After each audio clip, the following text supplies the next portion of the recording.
And welcome back to the ancient world. We are here in January 31 BC, Antony and Cleopatra from Hollandspiele. And right now it is Antony versus Octavian here at the end of the Roman Republic in Macedonia. Octavian has landed a pretty sizable naval force here in Dalmatia. He's got some fleets nearby controlling the egress into the Italian region, but Antony here on this turn, this first turn of 31 BC, has decided, this last turn of winter, that he is going to go for it. He's going to go first. He's got a pretty good army here. He's got 3 veteran legions, experienced legions with him, and don't forget Antony gives a column shift in combat as well. And he moved up here along the Via Egnatia. He feels like the campaign is starting to get away from him a little bit. He's kind of on the back foot, and he's going to try and do something to change that. And that's one of the things about this game that I find really interesting is that you get this really nice ebb and flow between the two sides. Someone makes a mistake and you can jump on it and capitalize on it. But on top of that, so while it is a war game and primarily focused on the military aspect, so much of the decision space and considerations and creating opportunities for yourself lies in these economic points and cards. So far in this game, Antony has been the one with the economic advantage because he controls more of these provinces that are worth resource points. And that has allowed him to go first or go second every turn. And that choice is so important. That really makes or breaks your turn, your game, your plans, as I am discovering. Being able to get the jump on an army that had to disperse for winter, as we're seeing here, is critical to being able to get a victory in battle. And because the sides are so even, and because there's not a lot of disparity between the units, you're really looking for any sort of space you can find to create an opportunity for yourself to get a victory and to lower the opponent's prestige, which is really cool. And so it makes these really tense moments at the beginning of a turn where you're like, okay, if I don't go first here, I could potentially get attacked and wiped out. If I do go first here, I will be able to attack my opponent, but then they'll be able to counterattack me from a much stronger position, which is what we might see here. So let's start this turn off with this battle between Antony and Octavian's army, who went to winter quarters here. So these units came across in a naval shipment from Brundisium. We've got a veteran legion, we've got these cavalry, and the Octavian supply unit, which Octavian was going to use this turn if he was able to get an attack on Antony, but Antony is going to strike first. Antony, 3 veteran legions, that is 6 strength points to 3, plus Antony is going to get a column shift, so we're on the 3-to-1 land combat table. And I'm going to roll that up for you and tell you what happens. Well, Antony on 3-to-1 rolled a 6. And that result on the combat table here is a question mark. Well, what the heck is a question mark? Question mark means you roll, it's kind of an indecisive battle, I guess you would say. Basically, Antony did not roll well. This is the worst possible roll he could have gotten. And so now he's got to roll on this table here. And based on what he rolls, there will be, I believe, each side. Yeah, I think each side rolls on the question mark table. So each side's going to roll here. So we basically get kind of a stalemate battle that could go either way. And one side, I get the feeling that Antony not rolling well here is going to result in a disaster for his army. But we'll see what happens. I'll roll these up right now. All right, well, it continues to rain on Antony. The ultimate result of the question mark table was that Octavian was not forced to take any losses. He rolled pretty well on it, and Antony is forced to take 1 loss to one of his veteran legions, which is not good. Not good for Antony. That's going to lower his prestige by 1. Now, because neither side got a result on the question mark result, that means Antony could attack again here. Now, he's got 4 to 3, and he would get a column shift. It'd be a 2-to-1 attack. Now, it's kind of a risk reward, right? 2-to-1 attack. There's a 1/3 chance we have to roll in the question mark column again. But there's also a pretty good chance that he could do some losses here to Octavian. There's about a 50-50 chance he can do some losses to Octavian. It's actually higher than 50-50. That was not a good initial engagement. Antony's going to try it again. What does he have to lose? Well, he can lose more units, I guess, but he's trying to get some purchase here, and he's got another opportunity, so he's going to do it. It's a 2-to-1 attack. We're going to roll. That's a good roll. He rolled a 2. That is going to be 20% losses to the attacker, which is going to mean that he doesn't lose anything, actually. Antony loses no units for that, and it's going to be a 33% retreat result for Octavian. That is going to cause a loss to Octavian's units, and they're going to have to retreat. I think Octavian's going to lose the cavalry, because that's easier to replace than these legions. And so I was looking in the rules and I couldn't quite figure it out. Maybe someone who's played this can let me know, but these guys have to retreat. And I'm thinking that they probably want to retreat to Octavian so he can counterattack next turn. Is the supply unit able to retreat? I think I remember reading in the rules that supply units are able to retreat. And if that's the case, they're just going to come up here. But I could be wrong about that, but I'm pretty sure that's the way this goes here. Antony now could advance. Oh, I should also affect the prestige. So Octavian goes down by 1. Antony won a battle. He goes up by 1. So we're both at 29 now. Evened it out. That's kind of what Antony wanted, so he'd consider that a success. And this is the way it looks. Octavian now in a position to counterattack. He's got 2, 4, 6. He's got 6 strength to Antony's 4, so it's still only 1-to-1. Octavian and Antony both provide a column shift, so actually it's a pretty good spot for Antony. I guess Octavian can move this unit up to attack. That would be a 2-to-1 attack for Octavian. But again, not the most sure thing in the world. So we'll have to see what happens. But you know, pretty good move there from Mark Antony, and starting this year off with a bang. All right, so as expected on the western turn, Octavian is going to attack Antony. He's managed to get 2-to-1 odds. Now before the battle, Antony's got to decide, does he want to try and retreat before combat? There's a 2/3 chance that each of these units in here can retreat before combat, and he wouldn't lose them. On the other hand, if one retreats and the other doesn't, he's almost assuredly going to take some losses.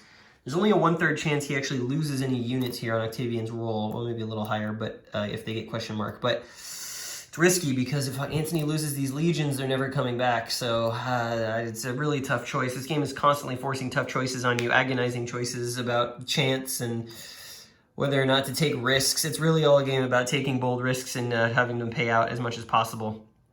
In this particular situation, it's such a tough call. It's such a tough call. You know, Antony could, potentially do some losses to Octavian again, which would help the balance, or he could retreat to rejoin his units here in Macedonia. And I don't know. No easy answers.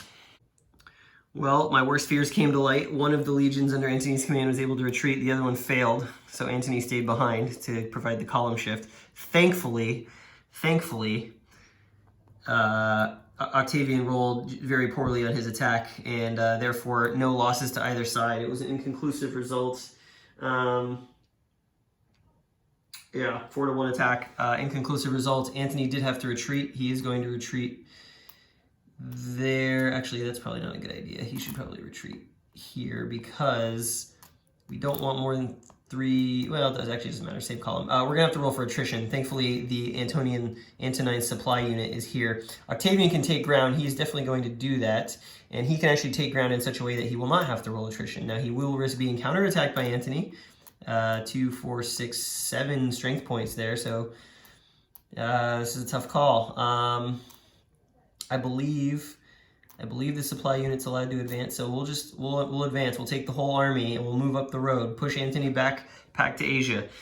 And so that's where we stand. And now we're going to roll up attrition, and I'll let you know what happens there. And actually, it does turn out that given the size of the army, he's relatively small, and given the fact that they both have supply units, which if they don't use are going to come off the map this turn anyway, no attrition needed for either side. So they're safe there for now.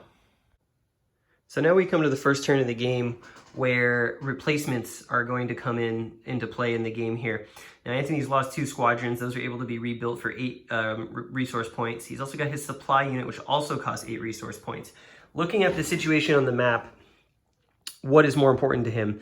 That's a tough question. Obviously, it'll be great to have a supply train unit, because if you're ever caught in a situation where you need it during attrition or defection, it provides some help for you. Now, that said, Antony's forces are really not in such a way that they need it right now. Even if he loses control here, if Octavian marches around him, he can still trace by coast, which you can always trace supply by sea, by coastal spaces, all the way down here, either to Athens or to Ephesus. So the supply unit maybe not the most important thing in the world right now.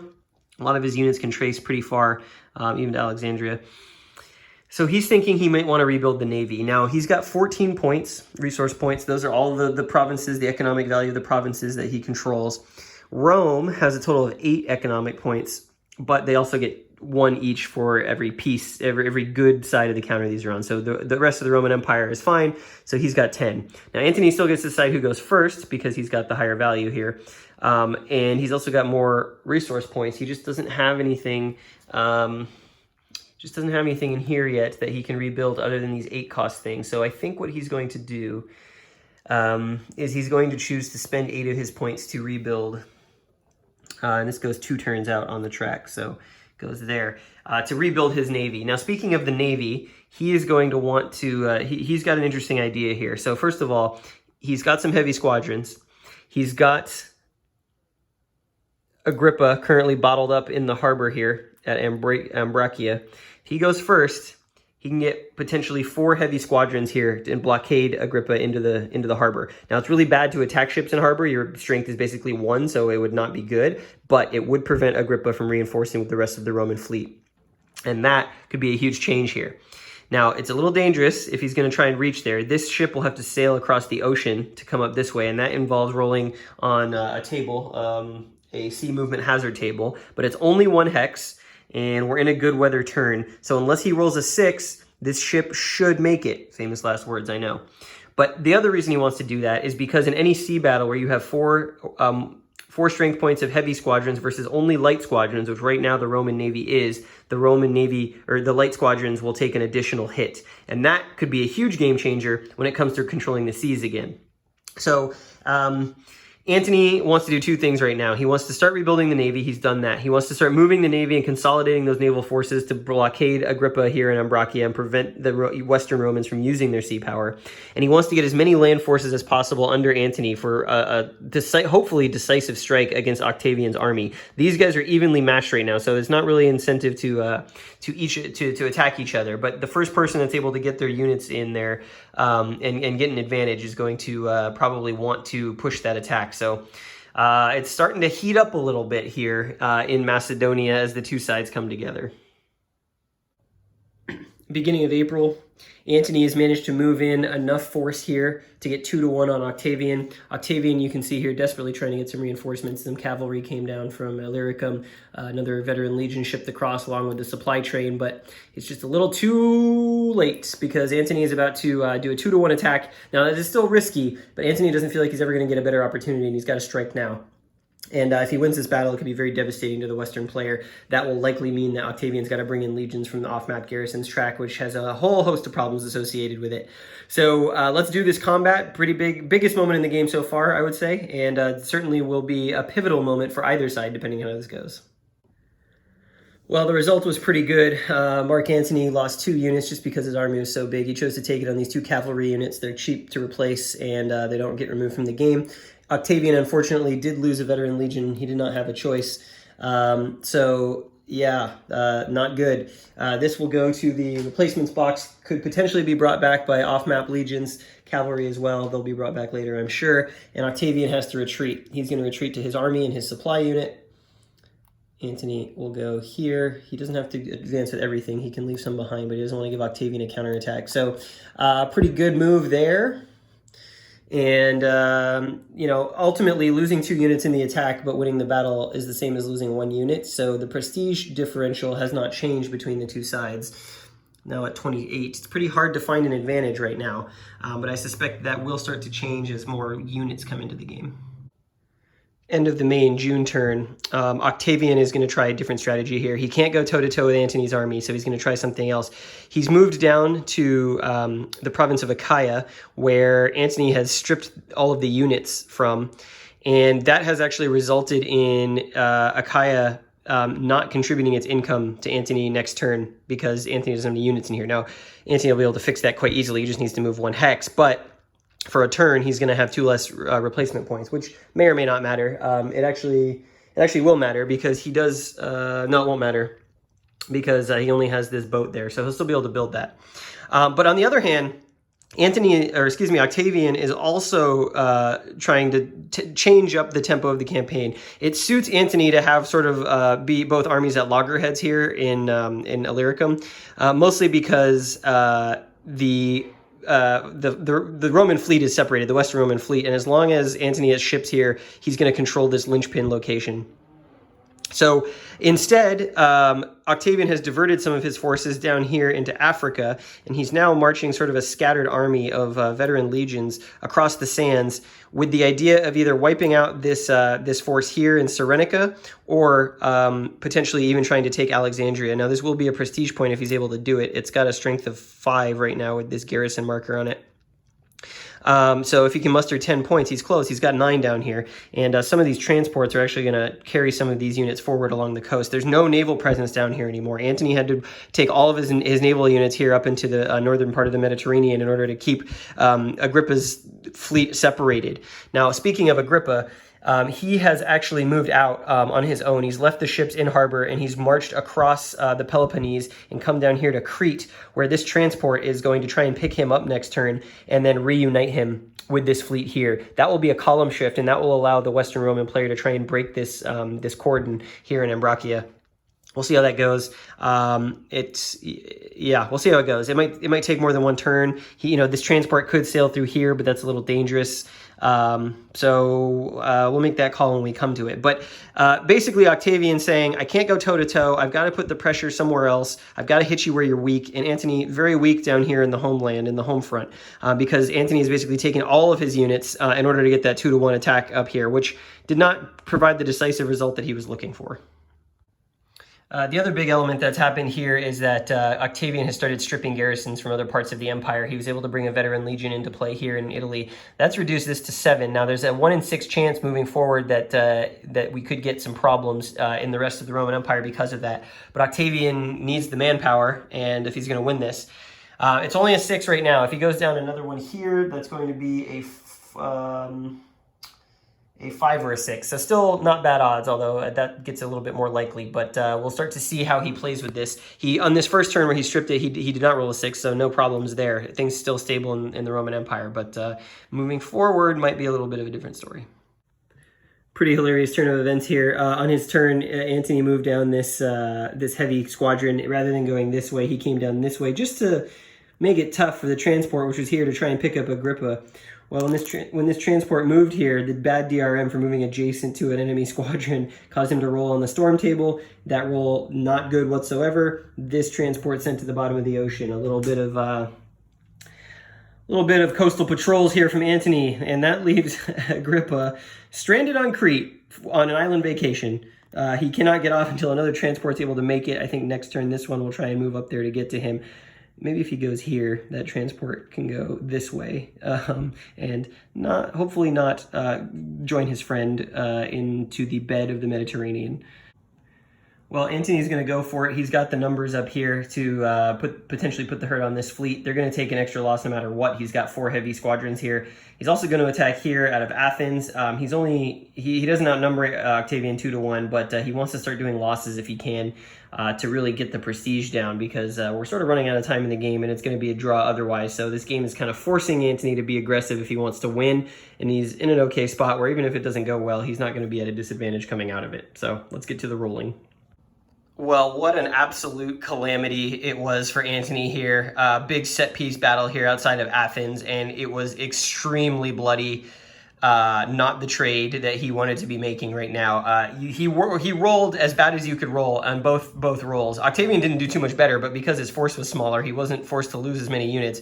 But wow, terrible. And that's, I guess, the risk that you run if you have a giant standing army and you attack. You take proportionally a ton of losses. So learning a valuable lesson there at Mark Antony's expense, but whew, that is nasty. So 2, 3, 4, 5, 6, 7, 8, 9 total losses here. That's going to bring him to 18, which is actually going to be the low prestige area. Octavian lost 3, and that is going to trigger the ability for Octavian to start doing defection checks against Antony's provinces and against Antony's units. That is the worst possible thing that could have happened. Just absolutely terrible, and I'm glad I'm making these mistakes in a solo playthrough rather than a face-to-face playthrough, because I would feel real bad. But it makes an interesting story for the video. So here's a great example of how the hearts and minds of this game is going to come into play here. Like I said, now that Antony is at low prestige, just barely, and Octavian's 5 or more above him, he's able to, in the defection phase, roll a defection attempt against either units or a province. And Octavian himself does provide a shift, or a modifier, I should say, to this roll. So I like the way this feels in the wake of this crushing defeat where Antony attacked into a major disaster, a battle outside of Athens. Octavian now is going around the countryside, sending his propaganda out into the Peloponnese to see if he can get the people and the local governments to come to his side, which is a really cool aspect to this game. I'm glad we're going to get to see it now.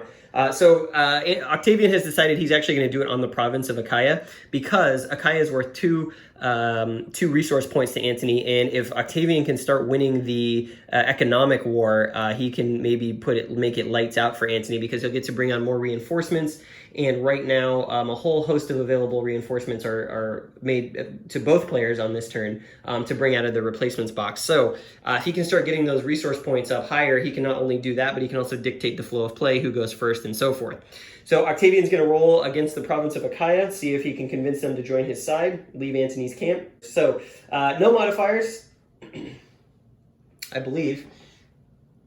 Oh yeah, it's only for troop defections, leave your count. So no modifiers, 50-50 chance. He rolls, he gets it, and that is a defection. So we are going to take the Achaia province card, and we're going to move it over here to Rome. Actually, I'll just put it over here, and that is going to be hugely impactful now, because Antony's no longer going to be able to claim those 2 resource points, and Octavian's going to get 2, and that's going to put them tied at 12, I believe, next turn, which I'll have to check if there's a tie, who gets to decide. But pretty huge swing, huge turn of events. Antony should not have made that attack, probably, although it did go about as poorly as it could possibly have gone for him. Just a nightmare. And Octavian on the move. Well, another bout of bad luck here with Agrippa. He finally got off Crete on this transport. However, storms sunk the transports as it was dropping Agrippa off in Africa, and to the bottom of the ocean that goes. Now, unfortunately, Octavian, his ability to transport troops navally is extremely reduced. He's got 1 transport left way up here. He's going to have to rebuild those. And Agrippa, for his part, is a long way away from the fleet he needs to be commanding right now. Well, Antony, still smarting from that defeat here in Athens, has decided to take a new strategy. Getting reports that his capital of Alexandria was soon to be under siege by a detachment of Octavian's army, who had marched all the way around the Mediterranean over the last couple months, he decided to leave a garrison in Athens, let Octavian try his luck against that. He managed to sail down a fleet of transports out of Ephesus, pick up the majority of his army, come down into Cyrenaica, drive off the sort of lagging bits of Octavian's sort of straggling army, separated one of those units, managed to win a battle. Unfortunately, didn't cause any losses, so he couldn't make up the 1 prestige he needs to get out of low prestige. I'll talk about that in a second, because it will have an impact on what happened on the beginning of Octavian's turn. Antony made an attack here against these auxilia. He did not. It was inconclusive. He was not able to punch through, and now on Octavian's turn, he is going to launch an attack on Alexandria. Now, Antony was able to get some reinforcements in there this turn, a couple of regular legions. So it's going to be a 1-to-1 attack, but Octavian feels like he might as well try, even though it is a bit of an unpredictable situation. Now, the big thing that happened here, Octavian decided that he was going to, again, try with the propaganda. He made a defection attempt on Syria, which is one of Antony's seat of economic power. It's actually worth 3 economic resource points. And he succeeded. And the entire territory of Antioch, the governor of Antioch, the people of Antioch have come over to Octavian's side. That is huge. That is a 6-point swing in resources. That's the kind of economic downturn and advantage that Octavian needed going forward into this game, which is going to be massive. He's also moved down here outside of Athens. He's going to attempt to counterattack Athens here. He's only got 3 strength points in there. It's going to be a 2-to-1, or it's going to be a 3-to-1 attack, with Octavian's column shift. So we'll see how that goes. I'm going to roll these up. We've still got a naval standoff here, which Antony didn't want to attack this turn. It was still 1-to-1. He's hoping to get a couple more ships with Cleopatra sailing around the Peloponnese to see if she can get there in time. But we're going to do a couple of attacks here. We're going to attack Alexandria, see what happens there, and we're going to have Octavian attack Athens, and this could be a very pivotal turn here in the October-November turn of 31 BC. Well, it's kind of good news, kind of bad news for Octavian after those battles. He lost 2 veteran legions out of this army. Again, Athens, just a disaster for the attacker here. Must be cursed, must be hexed. So Octavian's army here is not great shape, although he won't have to make an attrition check now. Down here, however, he had great success. Even though it was a 1-to-1 attack, he was able to drive the defenders out of the city, cause a loss, and he ended up taking it. So not only did he win a battle, that gave him 2 prestige because it was over 5 strength points, but he also managed to occupy the opponent's capital. That has taken the prestige difference here even further apart. And Octavian now with the upper hand in this campaign. He's captured Antony's capital, not going to be able to bring units into there. This army is going to be able to potentially push the attack again next turn. And that's going to be even worse because those defenders don't have the advantage of the fortress in the city. And so with Syria out of play for Antony, this army here, a really big portion of his military strength is kind of up against it. And yeah, that's going to definitely mean that the upcoming final year of the game is going to have a much different feel than it has so far up to this point. Couldn't be worse timing here as we're in the final turn of 31 BC, the winter turn. This is the heaviest attrition turn of the year. And with Octavian's forces occupying Alexandria, that's going to mean that every single unit on the map for Antony is going to be out of supply during the attrition phase, which is going to be nightmarish in a number of different ways if he doesn't take it back. So unfortunately, he's going to have to sail over here, put together a big stack, and try and boot Octavian out of his capital. Even if he does that, he's probably still going to have a stack that's going to take attrition penalties, but at least it won't affect the rest of his army. So this is fairly consequential and just perfect timing from Octavian to cut Antony's supply lines off, taking Syria, getting the capital. This is really dire, actually, for Mark Antony.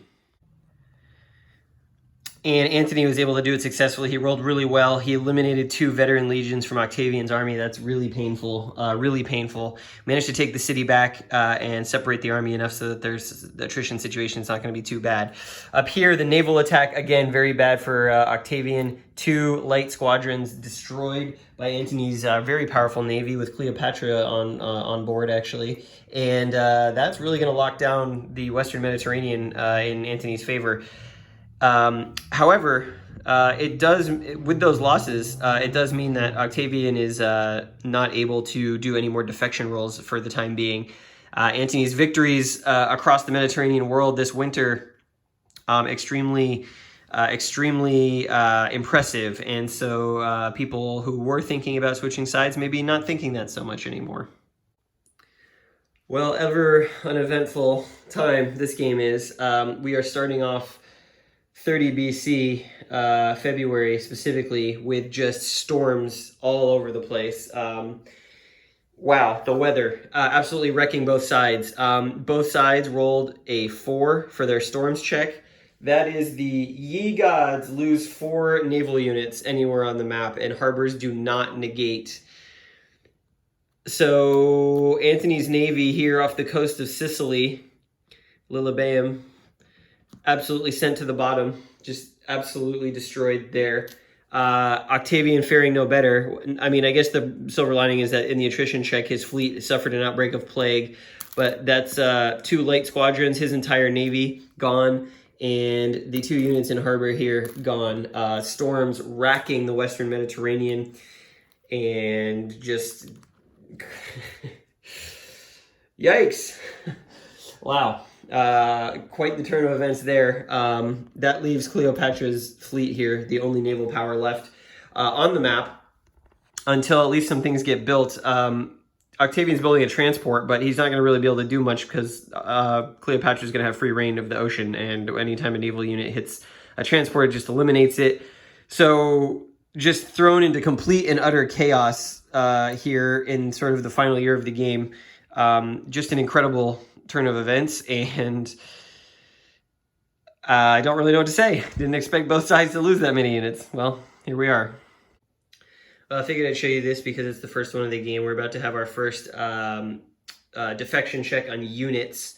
This could be fairly significant. Octavian here managed to take Athens on his before all the fleets went down, and as occupying the city, forced these Antony's legions here to retreat. And now, rather than fight them, because the prestige difference is back up to 5, Octavian feels like he's just going to try and get them to go away. So Octavian has high prestige. He gets a +1 for that. He has a leader that can provide a bonus, in this case, Octavian himself, so that's +2. And yeah, so it's a +2. He needs to roll a, well, it depends on what he rolls. We'll roll it. He rolls a 6. So he gets to choose all land or all naval units in the hex. He's obviously going to choose all land units. Both of those guys get eliminated. That's another 2 prestige knocked off of Mark Antony.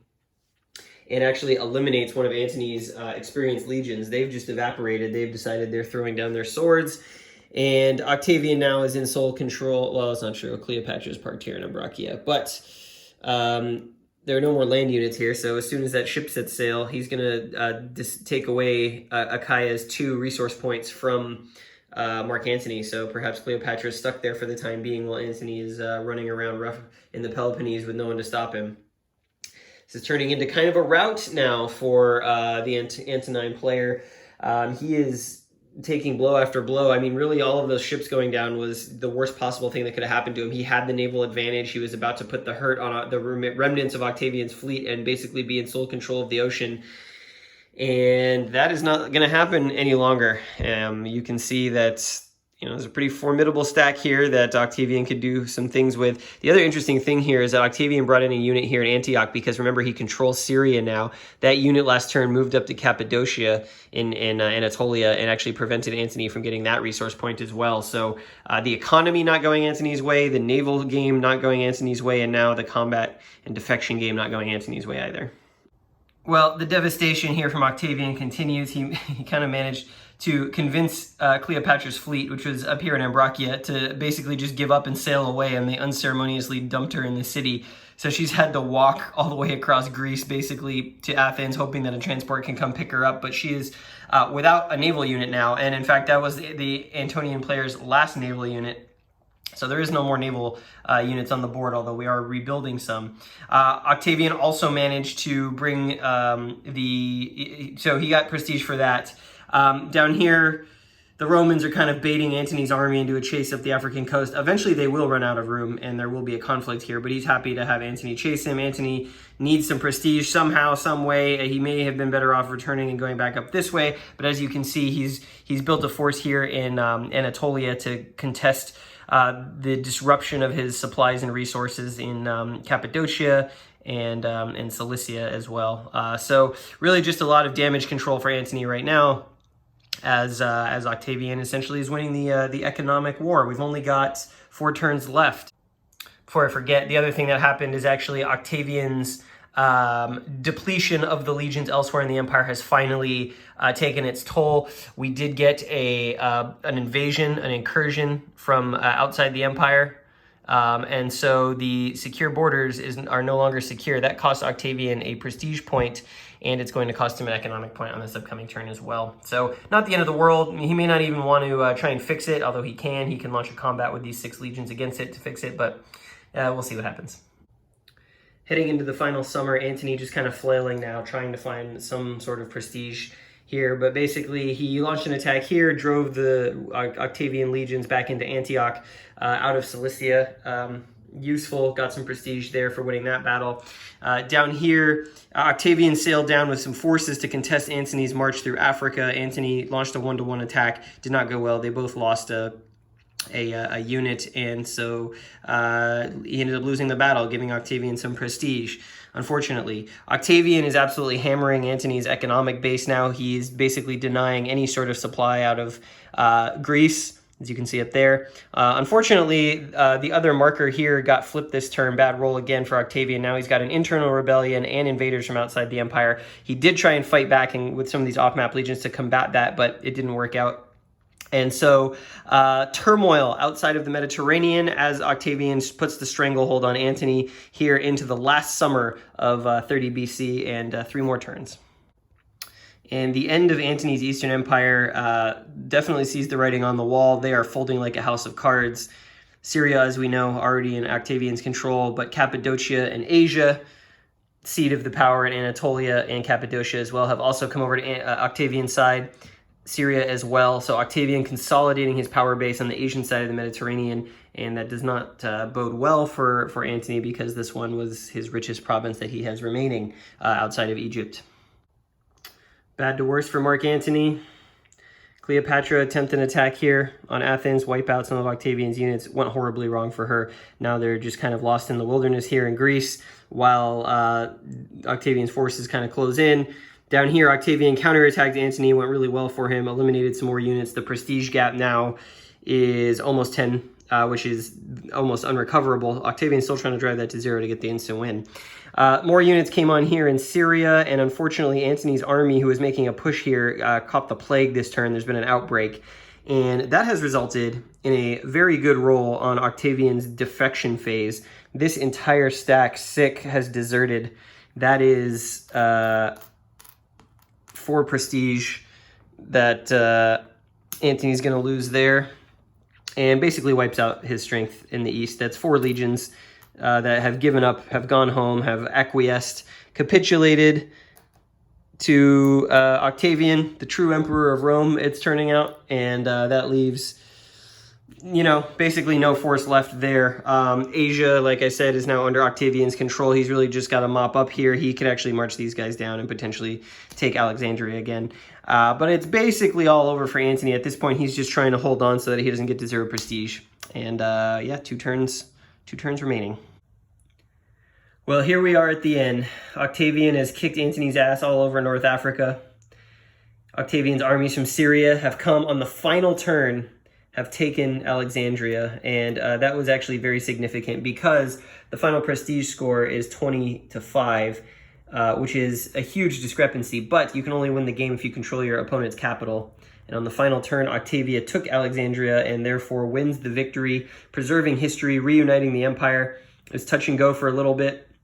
Antony sort of misplayed the early game, made a strong comeback, but then just didn't have the rolls go his way, and Octavian was a machine in terms of wiping him out. I can tell you this ended slightly differently than history, because it will not end with couple suicide in the palace at Alexandria. Cleopatra's been stuck in Greece for over a year, or about a year at this point, with no way to get off.